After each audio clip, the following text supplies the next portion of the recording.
Class 12th student, आप next class में आपको आगे हम लोग पढ़ेंगे। पिछले टर्म पर आप लोग इलेक्ट्रिक फील्ड के बारे में पढ़े थे और आपने इलेक्ट्रिक फील्ड के बारे में काफ़ी जानकारी प्राप्त की है। आपने पढ़ा कि इलेक्ट्रिक फील्ड क्या है, इलेक्ट्रिक फील्ड की प्रॉपर्टीज़ क्या है, इन सब के बारे में आप पढ़ चुके हैं। इन चीज़ों को आप लर्न करिए, प्रैक्टिस करिए। एक बात आपको और बताना चाहेंगे कि अगला टॉपिक हमारा जो है आज का वो है इलेक्ट्रिक डाइपोल। इलेक्ट्रिक डाइपोल से रिलेटेड चीज़ें हम लोग पढ़ेंगे। उसके बाद ये इलेक्ट्रिक डाइपोल टॉपिक ख़त्म करने के बाद हम लोग कुछ क्वेश्चंस लगाएंगे जो टॉपिक पहले पढ़ चुके हैं, जैसे Coulomb's law, electric field and electric dipole so on. इसके न्यूमेरिकल्स पर हमारा एक टॉपिक होगा, उसके बाद हम आगे पढ़ाएंगे। तो हम लोग टॉपिक को स्टार्ट करते हैं। तो डाइपोल का मतलब आपको पता है। डाइपोल मतलब ऐसी कुछ चीज़ आपको पढ़ना है जिसमें दो पोल होते हैं। टू पोल्स मतलब दो किनारे होते हैं। ये सी चीज़ें आपने पढ़ी भी हैं। आप थोड़ा सा अगर रिकॉल करेंगे तो आप देखेंगे कि आपने ज्योग्राफी में पढ़ा है नॉर्थ पोल और साउथ पोल। ठीक उसी तरह क्लास 10th में आपने मैग्नेट चैप्टर, जो आपका मैग्नेटिज्म था, उसमें भी आपने डाइपोल के बारे में पढ़ा है, जिसमें आपने देखा है कि वहाँ पर भी दो पोल थे, एक था नॉर्थ पोल, एक था साउथ पोल। तो एक्चुअली अगर हम मैग्नेट की बात करें तो मैग्नेट की बात करते हैं तो उसमें आपको पता है कि जो है डाइपोल जो होते हैं वो नेचुरली एग्जिस्ट करते हैं। मैग्नेट में रिकॉल करिए, मैग्नेट में ये नेचुरली एग्जिस्ट करते हैं और इनकी एग्जिस्टेंस ऐसी होती है कि मैंने आपको बताया था कि अगर आप मैग्नेट को कितना भी छोटा कट करते जाइए, मोनोपोल एग्जिस्ट ही नहीं करेगा। मतलब आप उनको इतना छोटा कर दीजिए कि वो एटम के भी स्टेट में आ जाएं, बहुत स्मॉल हो जाएं, तब भी उसमें जो है डाइपोल एग्जिस्ट करेगा। तो यहाँ पर हम बात करते हैं इलेक्ट्रिक डाइपोल की, तो वही सिचुएशन तो यहाँ पर भी है डाइपोल की, लेकिन इलेक्ट्रिक डाइपोल, इलेक्ट्रिक मतलब हम लोग यहाँ चार्ज की हेल्प से हम लोग डाइपोल बनाते हैं। तो अगर हम बात करें कि नेचुरली एग्जिस्ट करने की, तो नेचुरली एग्जिस्ट करने के बारे में क्या कहना चाह रहे हैं आप कि क्या नेचुरली एग्जिस्ट करता है हम इलेक्ट्रिक डाइपोल। लेकिन यहाँ पर हम लोग जो डाइपोल बनाएंगे वो नेचुरली एग्जिस्ट नहीं करेगा। यहाँ पर जो हम डाइपोल की बात कर रहे हैं उसको हम लोग इटसेल्फ बना रहे हैं। तो हम लोग कैसे कहेंगे कि हमारे पास दो चार्ज हैं, एक चार्ज Q है और एक चार्ज माइनस Q है। एक चार्ज प्लस Q है, एक चार्ज माइनस Q है। दोनों के मैग्नीट्यूड इक्वल है, और इनके बीच की डिस्टेंस, इन चार्जेस के बीच की डिस्टेंस 2a है। तो अगर हम इस तरह का कॉम्बिनेशन बना सकें, दो charge plus Q minus Q, इन दोनों चार्जेस के मैग्नीट्यूड इक्वल हैं और इनके बीच की डिस्टेंस 2a, ये बहुत ही स्मॉल डिस्टेंस है 2a। ये लार्ज डिस्टेंस नहीं है, वेरी वेरी स्मॉल डिस्टेंस है। तो अगर इस तरह का अरेंजमेंट हम आर्टिफिशियली बना सकते हैं तो इस तरह के अरेंजमेंट को हम लोग बोलते हैं इलेक्ट्रिक डाइपोल। ठीक, गेट इट। अगर दो चार्ज जिनके मैग्नीट्यूड इक्वल हैं, two charges having equal magnitude placed at a small distance, the arrangement is known as, this arrangement is known as electric dipole।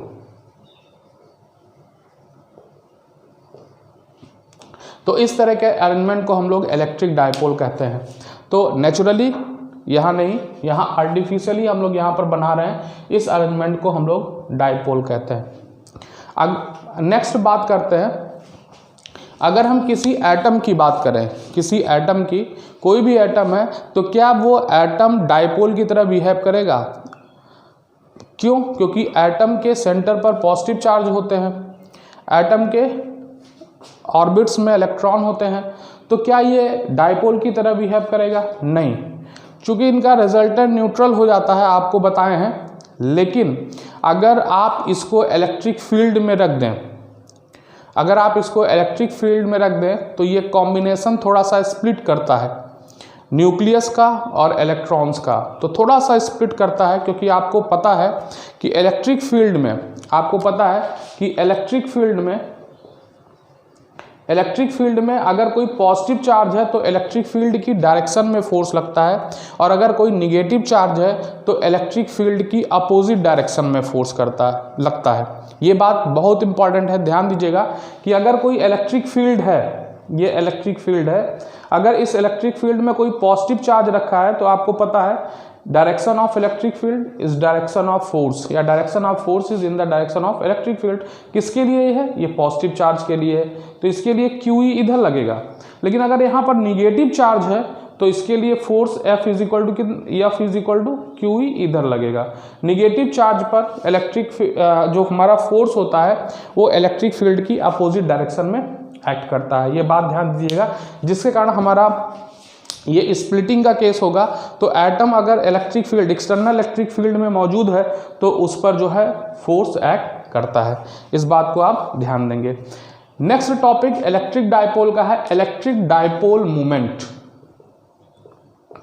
Electric dipole moment, ये आपको एक नई physical quantity मिली, ये आपको एक नई फिजिकल क्वांटिटी मिली। इसके पहले आप इसके बारे में नहीं पढ़े हैं कहीं भी प्रीवियस क्लासेस में।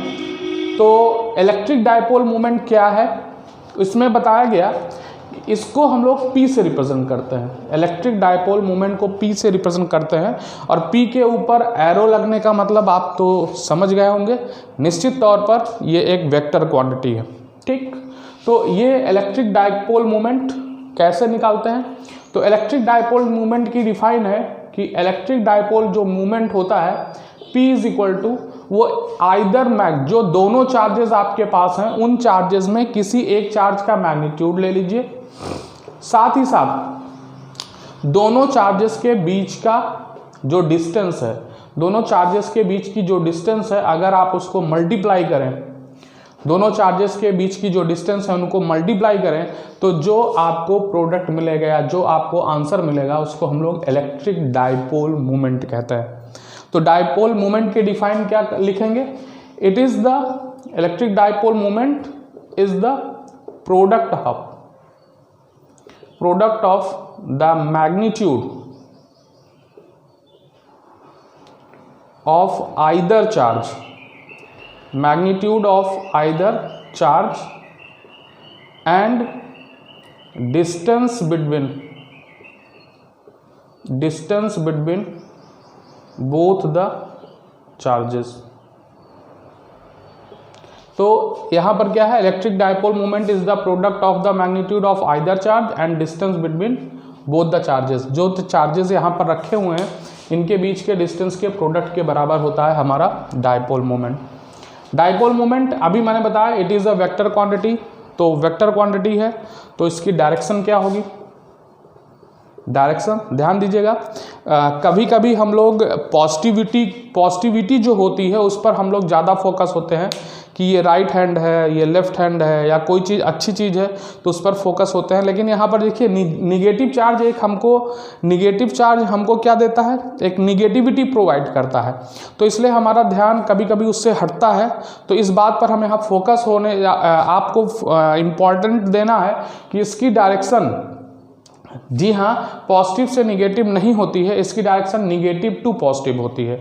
तो हमारा जो डाइपोल मोमेंट है, इसकी जो इलेक्ट्रिक डाइपोल मोमेंट है, इसकी जो डायरेक्शन होगी वो ऑलवेज, या जो डायरेक्शन होती है वो निगेटिव टू पॉजिटिव चार्ज की ओर होती है। तो ध्यान दीजिएगा, अगर हम डाइपोल मोमेंट की डायरेक्शन की बात करें तो वो निगेटिव टू पॉजिटिव चार्ज की ओर होती है। इस बात को बहुत इम्पोर्टेंस देना है। नेक्स्ट टॉपिक जो हमको इसमें देखना है वो इसकी यूनिट की बात करेंगे। तो इसकी यूनिट क्या होगी, आसान है, चार्ज की यूनिट कूलॉम्स, और ये क्या है डिस्टेंस, तो इसकी यूनिट मीटर। तो इसकी यूनिट जो होती है वो कूलॉम मीटर होती है। ध्यान दीजिएगा, एक नई फिजिकल क्वांटिटी इंट्रोड्यूस हुई जिसके बारे में आज के पहले आपने पढ़ा नहीं है, जिसको आप पहली बार पढ़ रहे हैं, तो इसकी डिफाइन, इसके बारे में जानकारी कि क्या है, it is a vector quantity, direction क्या है और इसकी यूनिट क्या है, ये इलेक्ट्रिक डायपोल मोमेंट के बारे में आपने पढ़ा। अब अगली बात हम आते हैं, आपको समझाने की बात करते हैं। हमने पढ़ा है कि अगर कोई पॉजिटिव चार्ज है, अगर कोई पॉजिटिव चार्ज है तो उससे आर डिस्टेंस पर इलेक्ट्रिक फील्ड का फार्मूला है 1/4 pi epsilon naught Q by r square, पढ़ा है आपने। और अगर कोई निगेटिव चार्ज है तो उसके कारण भी इलेक्ट्रिक फील्ड, इससे मान लीजिए अवे होगी तो यहाँ पर इस टूवर्ड्स निगेटिव चार्ज होगी, तो यहाँ पर भी इलेक्ट्रिक फील्ड अगर सेम डिस्टेंस है तो 1/4 pi epsilon naught Q by r square. लेकिन अब हम यहाँ पर बात करेंगे कि वास्तव में अगर देखा जाए तो इलेक्ट्रिक डायपोल प्लस और माइनस दोनों चार्ज से हमारा मिलकर बना हुआ है। तो क्या इलेक्ट्रिक डायपोल के कारण इलेक्ट्रिक फील्ड एग्जिस्ट करती है? जी हाँ, इलेक्ट्रिक डायपोल के कारण किसी भी पॉइंट पर बात करेंगे तो इलेक्ट्रिक फील्ड 100% एग्जिस्ट करेगी और इस पॉइंट पर हम लोग इलेक्ट्रिक फील्ड निकालने की कोशिश भी करेंगे। तो इसके एग्जाम्पल में आप देख सकते हैं, अभी उस पर बात करेंगे, लेकिन अगर डायपोल का एग्जाम्पल आपसे पूछा जाए तो HCl के बारे में, H2O के बारे में आप एग्जाम्पल दे सकते हैं कि इलेक्ट्रिक डायपोल मोमेंट का एग्जाम्पल हो सकता है जो एग्जिस्ट करता है। अब हम बात करेंगे, ये आप चाहे एक बार स्क्रीनशॉट ले लीजिए और आप जो है इसको नोट भी कर लीजिएगा ऐसे 1 बाय 1। नेक्स्ट टॉपिक हमारा है, ध्यान दीजिएगा, जी हाँ, हमारे दिमाग में अब ये बात चल रही है कि हम इलेक्ट्रिक डायपोल या electric field due to electric dipole, तो हमारा नेक्स्ट टॉपिक है electric field due to electric dipole. अगर कहीं पर इलेक्ट्रिक डायपोल एग्जिस्ट है तो उसके कारण हम आर डिस्टेंस पर कैसे इलेक्ट्रिक फील्ड निकालेंगे। तो ध्यान दीजिएगा, आर डिस्टेंस पर इलेक्ट्रिक फील्ड निकालने के लिए हमको क्या करना है, हमको जो है दो केसेस यहाँ पर हैं जो आपके कोर्स में है। एक है एक्सियल पोजीशन और एक्सिस पर, और एक है हमारी परपेंडिकुलर पोजीशन पर।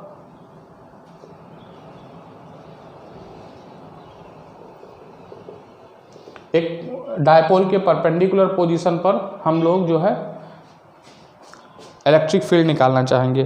तो थोड़ा सा ध्यान देने की जरूरत है, अगर आप एक बार ध्यान दे लिए तो आपको जो है यहाँ पर समस्या नहीं आएगी। तो सबसे पहले हम एक्सियल पोजीशन पर करते हैं। तो देखिए हमारे पास एक डायपोल यहाँ पर एग्जिस्ट कर रहा है, ये है -Q, ये है +Q। ध्यान दीजिएगा, कुछ भी कर सकते हैं आप, -Q यहाँ लिख सकते हैं, +Q यहाँ लिख सकते हैं, यहाँ +Q इधर लिख सकते हैं, -Q इधर लिख सकते हैं। तो यहाँ से इस डायपोल से कुछ डिस्टेंस पर, ये मान लीजिए इसका ये मिड पॉइंट है, जो ये डिस्टेंस 2 है, तो ये A हो जाएगा, ये A हो जाएगा।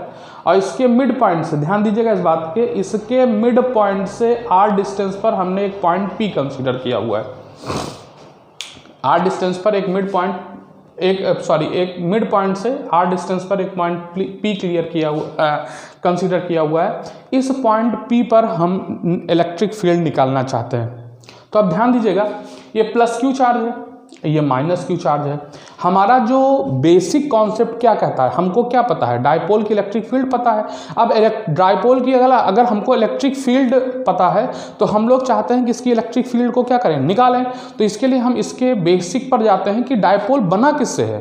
तो हम देखते हैं कि डायपोल तो दो चार्जेस से मिलकर बना हुआ है, और अगर डायपोल दो चार्जेस से मिलकर बना हुआ है तो अगर हम इंडिविजुअल चार्ज के कारण यहाँ पर इलेक्ट्रिक फील्ड निकालें, और उन इंडिविजुअल चार्जेस के कारण जो हम इलेक्ट्रिक फील्ड निकालेंगे अगर हम उनका इक्विवेलेंट ले लें तो बिल्कुल यही करना है। इक्विवेलेंट लेने के बाद हम नेट इलेक्ट्रिक फील्ड डायपोल की कंसीडर कर सकते हैं। तो चलिए, आपने अभी इसके पहले पढ़ा है कि प्लस क्यू के कारण इलेक्ट्रिक फील्ड ऑलवेज क्या होती है, अवे।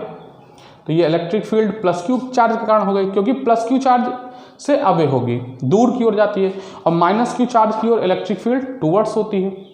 ये हो गया इज माइनस क्यू।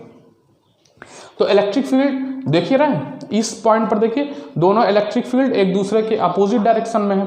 अब अगर अपोजिट डायरेक्शन में है तो हमको नेट लेना है। जैसे आप देखिए ये वेक्टर क्वांटिटी है, it is a vector quantity. मेरा हाथ कोई इधर 20 न्यूटन से खींच रहा है, मेरा हाथ कोई इधर 10 न्यूटन से खींच रहा है, या 5 न्यूटन से इधर खींच रहा है, तो मैं किधर जाऊँगा 100%। अगर कोई इधर 20 न्यूटन से खींच रहा है, कोई इधर 5 न्यूटन से खींच रहा है, तो मैं 15 न्यूटन से इधर जाऊँगा, रिजल्टेंट मेरा इधर आएगा। सिमिलर वे में अगर इलेक्ट्रिक फील्ड इधर है, मान लीजिए 5 न्यूटन पर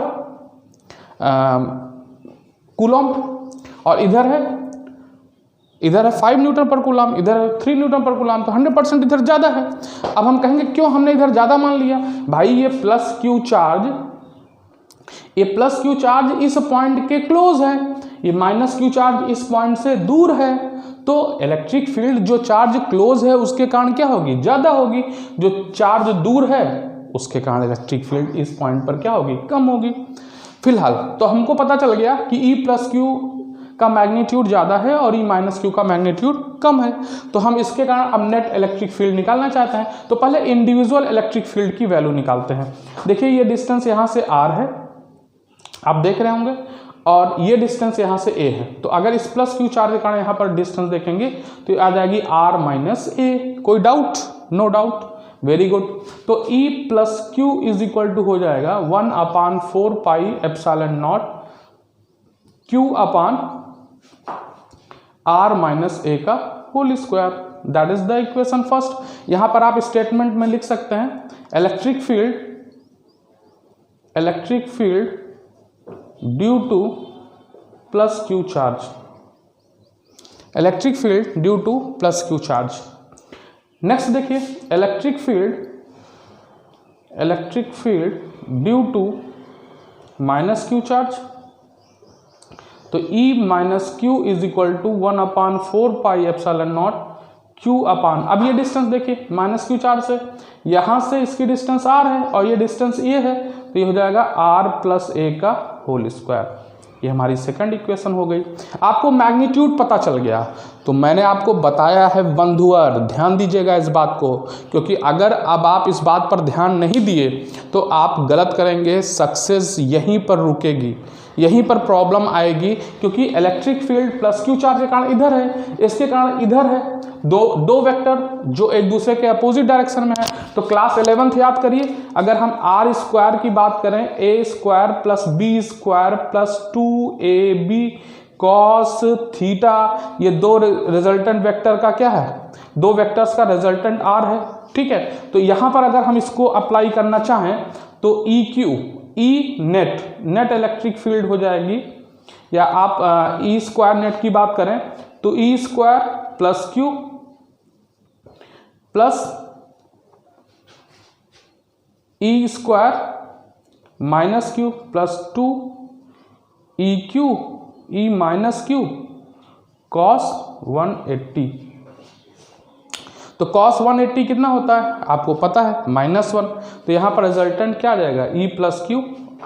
तो ई नेट यहाँ से अगर आप निकालेंगे तो E net square is equal to हो जाएगा E plus Q minus E minus Q का होल स्क्वायर, क्योंकि ये -1 वैल्यू यहाँ पर रखेंगे। तो यहाँ से ई नेट आ जाएगा E Q minus E minus Q. ये माइनस क्यू सिंबॉलिक रिप्रेजेंटेशन है माइनस क्यू चार्ज के कारण। तो अब यहाँ पर आप ई नेट निकालना चाहेंगे तो हमारा ई नेट आ जाएगा ई प्लस क्यू चार्ज, हम 1/4 पाई एप्सिलॉन नॉट कॉमन ले लेते हैं, क्यू भी कॉमन ले सकते हैं, तो 1/r माइनस ए का whole square minus 1/r plus A का होल स्क्वायर। अब अगर आप इसको सॉल्व करेंगे तो ई नेट हमारा आ जाएगा Q/4 pi epsilon naught r plus A का whole square minus r minus A का whole square upon r minus A का whole square dot r plus A का होल स्क्वायर। क्लियर है ये कैलकुलेशन? तो यहाँ से ई नेट हमारा आ जाएगा Q/4 पाई एप्सिलॉन नॉट। यहाँ पर देखिए आप a square minus b square का फार्मूला लगा सकते हैं। क्लियर हो रहा है? Good. a square minus b square, तो यहाँ से आप लिख सकते हैं r square minus a square का होल स्क्वायर।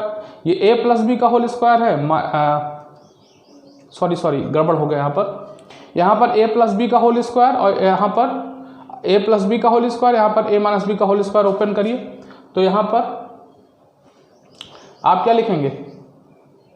हाँ बिल्कुल, a square minus b square यहाँ लगाया जा सकता है। इस पूरे टर्म को a मान लीजिए, इसको b मान लीजिए, तो a प्लस बी, तो यहाँ हो जाएगा r प्लस ए प्लस r माइनस ए, और यहाँ a माइनस बी तो r प्लस ए माइनस r प्लस ए, और यहाँ पर आप जो ऊपर अभी लगा रहे थे ये इनटू है तो a minus b a plus b पूरे का होल स्क्वायर हो जाएगा ये।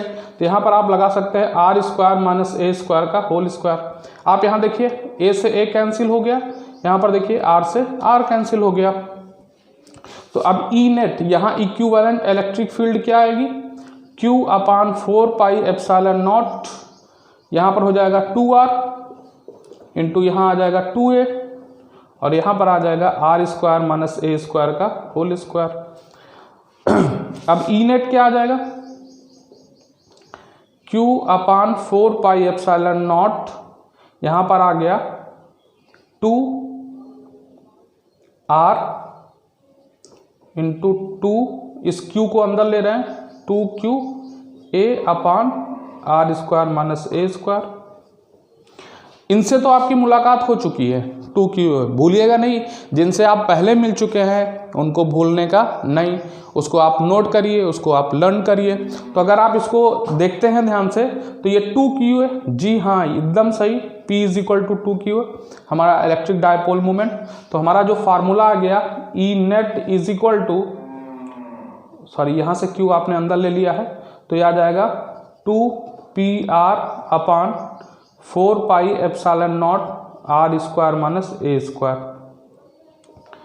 तो ये आपका dipole moment, electric dipole moment का फार्मूला आ गया r डिस्टेंस पर।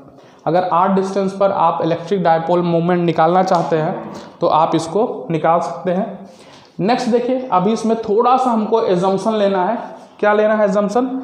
अगर जो हमारा ये r है, ये जो r है वो अगर इस पॉइंट जो हमारा मिड पॉइंट है इससे हमारा जो r है वो लार्ज डिस्टेंस पर है, इसका मतलब हम लिखना चाहते हैं r is greater than a, r is greater than a, मतलब ये जो डिस्टेंस हमारी a है ये बहुत ही स्मॉल है ये डिस्टेंस r से। तो आपको पता है कि छोटे लोगों को कोई पूछता नहीं है, बड़े लोगों की डिमांड ज़्यादा रहती है, तो यहाँ पर r की डिमांड ज़्यादा रहेगी और a छोटा है। तो अगर हम इसका स्क्वायर कर देंगे तो ये a बेचारा और छोटा हो जाएगा, क्योंकि अगर कोई मान लीजिए a की वैल्यू 0.1 है और इसका होल स्क्वायर करेंगे तो आपको पता है क्या होने जा रहा है, तो वो वैल्यू और छोटी हो जाती है। ठीक, तो हम लोग इसको देखेंगे तो हम a स्क्वायर को क्या कर रहे हैं? a स्क्वायर को नेग्लेक्ट करने जा रहे हैं विद रिस्पेक्ट टू यहाँ स्क्वायर टर्म मिसिंग हो गया था, विद रिस्पेक्ट टू किसके? a स्क्वायर को मिस कर रहे हैं, गैप कर रहे हैं विद रिस्पेक्ट टू r। तो हमारा फार्मूला हो जाएगा E net is equal to 1/4 pi epsilon naught 2pr/r⁴। तो यहाँ से r से एक r कैंसिल होगा तो हमारा फार्मूला आ जाएगा 1/4 pi epsilon not 2p/r⁵। Good, ये हमारा फार्मूला है 1/4 पाई एप्सिलॉन नॉट 2p/r³। ये किसी भी डायपोल के कारण उसकी एक्सिस पर इलेक्ट्रिक फील्ड का फार्मूला है। काफ़ी इम्पॉर्टेंट भी है, डेरिवेशन पूछा जाता है, एग्ज़ाम में आता है, इस पर आप फोकस करिएगा। और अगला जो हम लेक्चर इस पर हमारा डायपोल का होगा, उसमें भी 2-3 डेरिवेशन है। तो हमको लगता है कि आज इसका डेरिवेशन करते हैं। क्वेश्चंस को हम अभी एक लेक्चर तक पोस्टपोन करेंगे, तो और भी जो 2 डेरिवेशन है इससे रिलेटेड, उन डेरिवेशंस को देखेंगे, फिर हम आगे बढ़ेंगे। तो आज के लिए ही इतना, थैंक यू। वीडियोस को सब्सक्राइब करिए, अपने दोस्तों को भेजिए, ज़्यादा से ज़्यादा लोगों तक ये पहुँचे हमारा वीडियो, जिससे जो भी बच्चे हैं, जो ग्रामीण क्षेत्र के बच्चे हैं, उनको भी ये मिले, वो सीखें, बार बार देखें। मैंने आपको एक वीडियोस देखा भी था, भेजा भी था, उसमें बताया भी है कि आप वीडियोस को कहीं से भी नहीं समझ में आ रहा है तो आप उनको फिर से आगे पीछे करके देख सकते हैं, ये आपको हेल्प मिलेगी। Thank you.